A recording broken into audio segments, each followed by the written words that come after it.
rendez-vous pour commencer, censé redémarrer le moteur franco-allemand. Olaf Scholz est reçu ce midi à l'Elysée pour un déjeuner de travail avec Emmanuel Macron. En plein froid depuis plusieurs semaines, les deux dirigeants expliquent vouloir renforcer leur coopération. Et dans les faits, plusieurs dossiers posent problème. Les explications à Berlin de Pascal Thibault.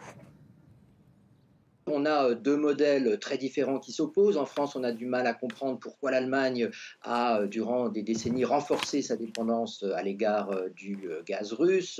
En Allemagne, on a peu de compréhension pour le modèle, disons, nucléaire qu'a façonné la France durant des décennies. On a vu que les réponses communes étaient difficiles depuis le début de la guerre en Ukraine. L'Allemagne a été critiquée pour avoir, dans la panique en quelque sorte, conclu des contrats ces derniers mois, notamment de gaz liquéfié, ce qui a contribué à augmenter les prix.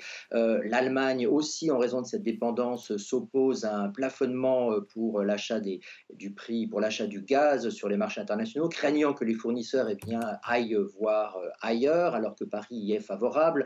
À Paris, on a critiqué le fait de ne pas avoir été informé du bouclier énergétique de 200 milliards d'euros annoncé par Olaf Scholz il y a quelques semaines. On critique une politique égoïste de l'Allemagne qui, elle, souligne que cela correspond à ses capacités économiques. Donc, beaucoup de tensions aussi sur des dossiers énergétiques. On pourrait rajouter le gazoduc entre l'Espagne et la France auquel tenait l'Allemagne pour justement utiliser le gaz liquéfié qui arrive dans les ports espagnols.